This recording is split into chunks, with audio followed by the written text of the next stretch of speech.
Ganjar Pranowo dikeroyok kelompok oligarki. Salam jumpa sahabat M2TV. Kembali kami hadir untuk mengulas isu-isu yang lagi viral, baik di media cetak maupun di media-media sosial. Tetapi sebelum kami lanjutkan ulasan ini, jangan lupa subscribe, like, dan komen konten-konten M2TV, biar kami akan tetap eksis untuk mengulas isu-isu yang lagi menarik dan tentu pasti akan sangat menghebohkan. Ganjar Pranowo dikeroyok kelompok oligarki adalah sebuah ungkapan ketika kita melihat dinamika politik yang terus berkembang menyongsong pesta demokrasi pemilihan Presiden Republik Indonesia ke-8 pada tahun 2024 nanti, yang mana publik telah mengetahui sudah mengerucut 3 figur. Figur itu masing-masing Ganjar Pranowo, Prabowo Subianto, dan Anies Rashid Baswedan. Masing-masing figur telah siap untuk diusung oleh partai-partai politik, di mana kita melihat figur Ganjar Pranowo akan diusung oleh PDI Perjuangan, Partai Perindro, Partai Hanura, dan Partai Persatuan Pembangunan. Sedang figur Prabowo Subianto akan diusung oleh Partai Gerindra, Partai Golkar. Kemudian ada juga beberapa partai politik seperti Partai PAN dan beberapa partai kecil yang baru dibentuk. Sedangkan figur Anies Rashid Baswedan diusung oleh Partai Nasdem dan Partai Kebangkitan Bangsa. Lalu jika kita urai secara mendalam partai-partai politik yang akan mengusung bakal calon Presiden Republik Indonesia tahun 2024 menjadi calon Presiden Republik Indonesia, maka publik akan mengetahui siapa orang-orang di belakang partai politik tersebut yang akan mengusung calon Presiden Republik Indonesia. Seperti kita ketahui, yang akan mengusung Ganjar Pranowo adalah Partai Demokrasi Indonesia Perjuangan, Partai Persatuan Pembangunan, Partai Perindro, dan Partai Hanura. Partai Demokrasi Indonesia Perjuangan adalah lambang perjuangan masyarakat, konsisten dan taat kepada konstitusi.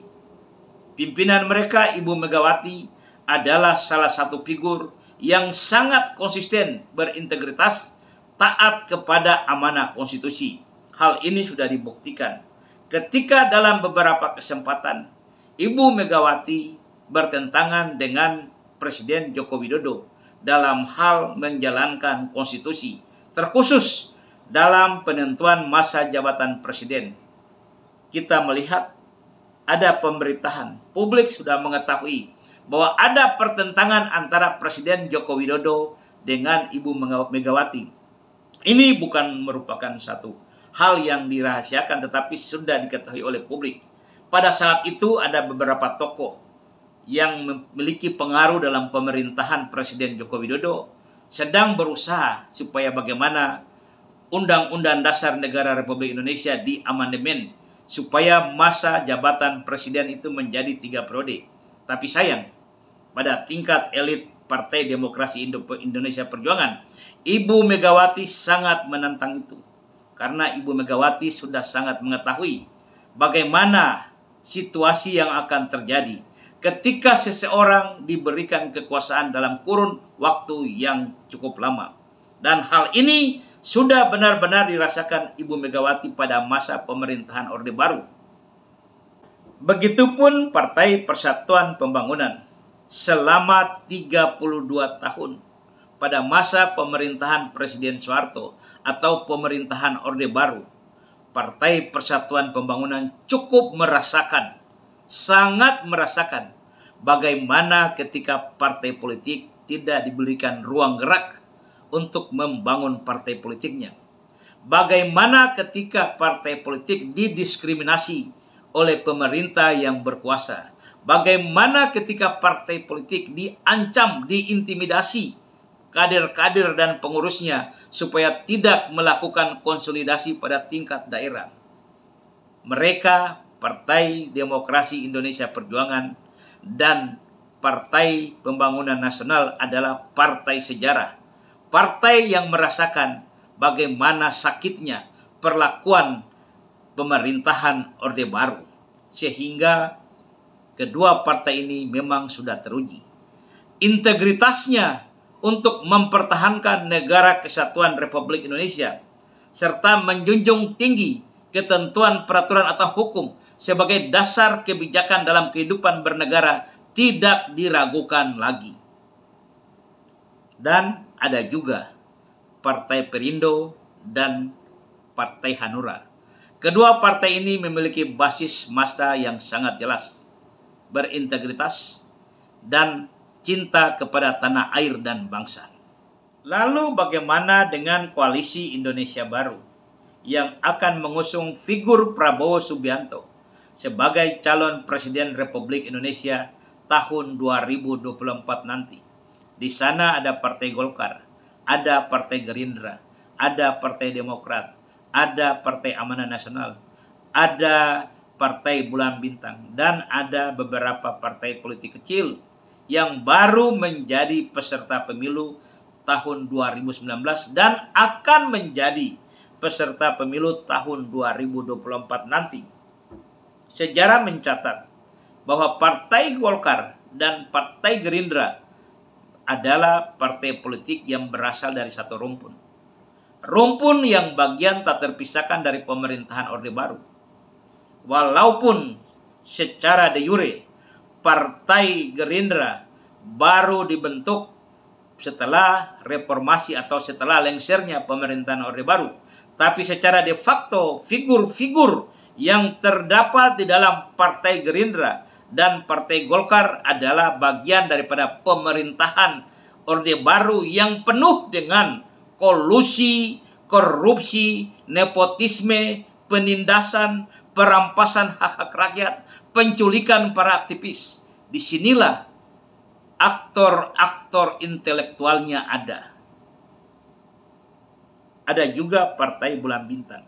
Walaupun secara proporsional, Ketua Umum Partai Bulan Bintang sekarang pada saat pemerintahan Orde Baru di akhir-akhir kekuasaannya, Yusril Iza Mahendra sebagai sekretaris kabinet, dan beberapa partai politik yang lain. Di dalam partai-partai Koalisi Indonesia Maju, kita bisa mengetahui ada beberapa figur atau sosok yang selama ini memiliki kekuasaan lebih, baik pada masa pemerintahan Orde Baru maupun pada masa kekuasaan atau pemerintahan Presiden Joko Widodo selama 10 tahun terakhir ini. Mereka masing-masing kita ketahui riwayat panjang tentang Prabowo Subianto.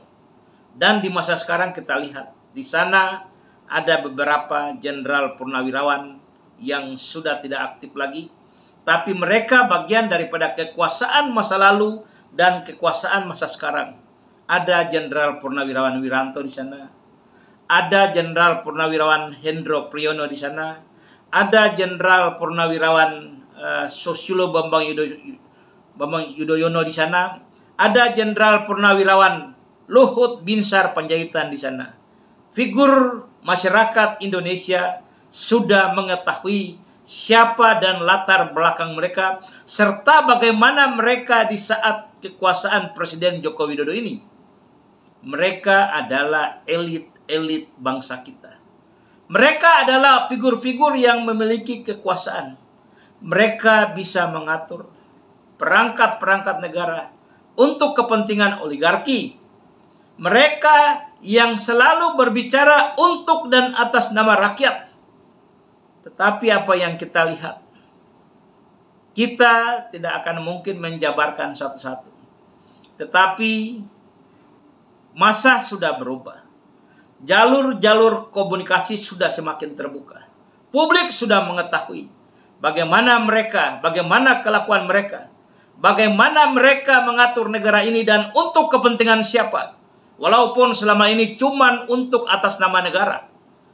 Satu hal lagi yang tidak lepas dari pantauan publik ketika kita melihat peran serta Presiden Republik Indonesia Insinyur Joko Widodo dalam suksesi pemilihan Presiden Republik Indonesia tahun 2024 nanti.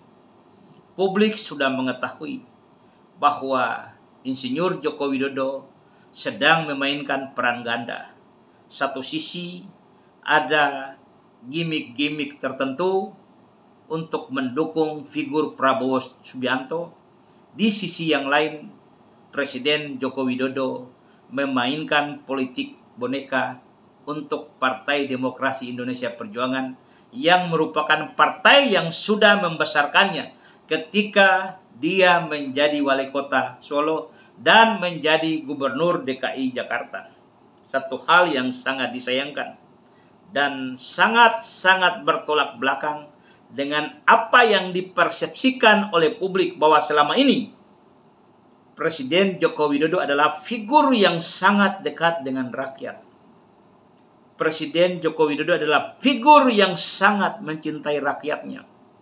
Dan ketika dia mencoba menggiringkan keinginan publik supaya bergabung dalam koalisi Indonesia Maju untuk memilih calon presiden dari kelompok elit, kelompok yang tidak pernah mengetahui hidup susah, kelompok yang tidak pernah merasakan bagaimana ditindas oleh kekuasaan, kelompok yang selama ini hidup bermewah-mewahan, maka rakyat pasti akan meninggalkan sosok Insinyur Joko Widodo. Hal ini sudah sangat nyata.